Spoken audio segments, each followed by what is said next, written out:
The Shepard Symposium on Social Justice is held every April at the University of Wyoming.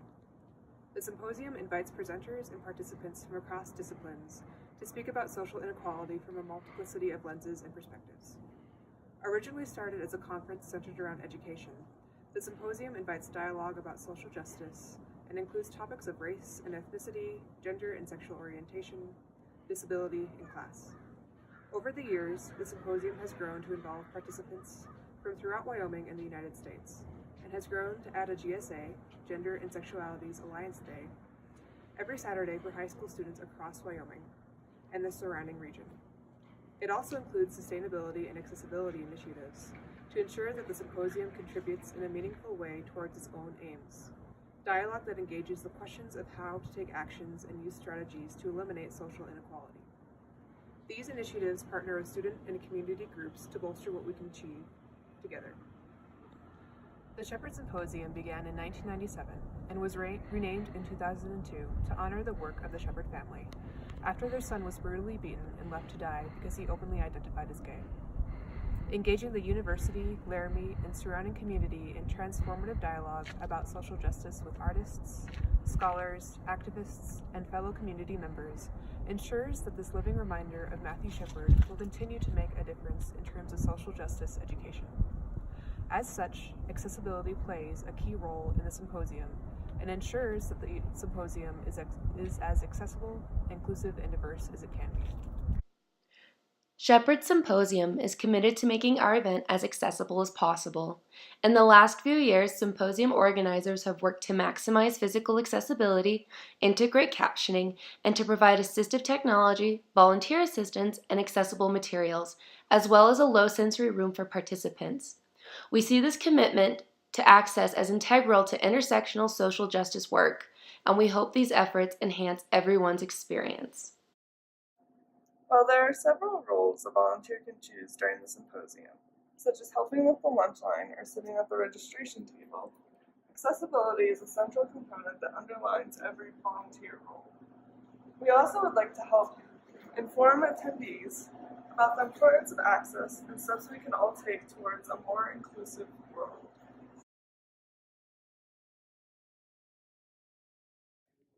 While volunteering at the symposium, it is important to be aware of your etiquette. Our goal is to make everyone present feel welcome and to make all materials accessible. Examples of proper volunteer etiquette, as laid out by the Shepard Symposium, include: treat everyone with respect and focus on the person rather than their disability. Ask each person what will make them comfortable and do not make decisions for them. Introduce yourself and identify your job or role, and for those who are visually impaired, let the person know when you are leaving. For those who might be deaf or hard of hearing, ask how they would prefer to communicate, including sign, writing, or speaking. Face the person when talking. Use a normal tone and avoid chewing gum or covering your mouth. Recognize that all auditory announcements might not be heard by all attendees at the symposium. When giving directions, give specific instructions. Do not use vague phrases such as over there, somewhere in that direction, etc. Did you tell me where the bathrooms are? I think they're over there somewhere. Yeah, it's not like that direction. Are there any non-gendered, all-gendered bathrooms, or? Can you tell me where the bathrooms are? Oh, totally. So we have a set of non-gendered bathrooms over here, just at that first door on the left. Or if you take this hallway all the way down and right in front of the CJ's, I think it is, the convenience store, if you take a left there and keep following that hallway, it's all the way down and then just to your left. Great. Thank you. Have a good day. Some individuals, especially those with developmental or cognitive disabilities, may need extra time to process information. Do not overwhelm a person with too much information at once. Use clear and concrete language, and it might be helpful to find a quiet place without distractions to communicate. This last tip may help those who are hard of hearing as well. Speak directly to the individual, not to an interpreter. Don't pretend to hear or understand if you do not. No smiling and nodding to indicate you understand something if you don't understand. It is okay to ask for clarification. Do not interrupt a person or finish their sentences for them. Hi, I'm trying to find the Senate chambers. Yeah, have fun. Enjoy it. Enjoy yourself. Hi, I'm trying to find the Senate chambers. Oh, I'm so sorry. I didn't hear you. Could you say again? Oh, sure, the Senate chambers. Oh, of course. So the Senate chambers are just right upstairs. Okay, great, thanks. When speaking to an individual in a wheelchair, speak with them at eye level, sit or kneel. Hi, do you know what time lunch is? Oh, yeah, for sure. Lunch starts at 12:30. Hi, when does the next session start? Oh, the next session starts, I think, in about 15-20-ish minutes. Do not bother service animals. If unsure how to provide assistance, ask. Hi, could you please tell me where the low sensory room is? You know, I don't know where it is, but if you come with me, we can find someone who does know. Awesome, thank you. Be polite and pleasant to all guests.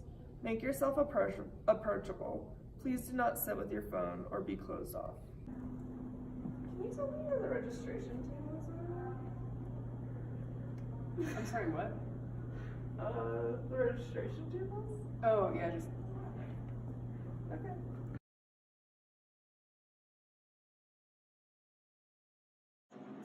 Being a volunteer can be a bit intimidating at times, especially when you may be unaware of the best way to provide access. Here are the volunteer expectations for the Shepard Symposium, as well as some tips to be the best volunteer possible. Hold open and close doors. Offer to help or carry any food. Be prepared to read aloud labels for food, including the name of the dish and any allergens that may be present in that dish. Make yourself identifiable as a volunteer. Volunteer-specific apparel will be provided for you to wear. If you see someone who looks lost, ask if you can provide assistance. If you do not know the answer to a question, find someone who does. If you're assigned to a room to check that closed captioning is working properly, make sure you know who to contact if there's a problem. Don't assume someone needs help.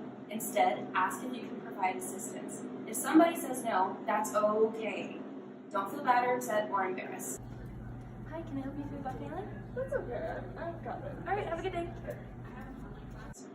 Be approachable. Don't sit with your phone or in a corner. Know the options available to provide access for attendees. Some of these options will be explained next. Though when you arrive for your time as a volunteer, make sure you know what and where these options are.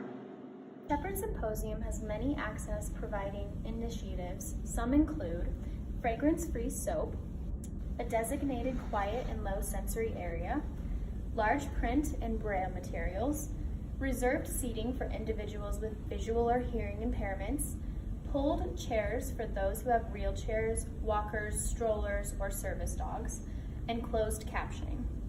The symposium offers support for presenters, such as providing ramps with railings on stage, chairs on stage, and allowing for easy exit seating so presenters can make their way to stage with minimal obstacles.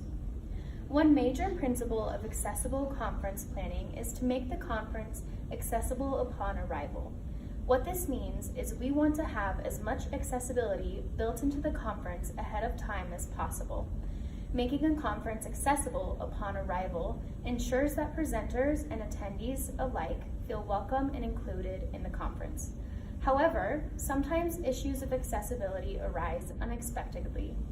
If volunteers follow the expectations and tips we provide earlier, such as making yourself identifiable as a volunteer, being approachable, offering assistance, these issues can be resolved as smoothly as possible. Volunteers should be aware of where resources and access materials are located as to provide directions if asked. Again, if you do not know the answer to a question, or if you yourself need additional support, please ask. Thank you so much for volunteering for the Shepard Symposium. We hope you have a wonderful time and we look forward to learning and working with you.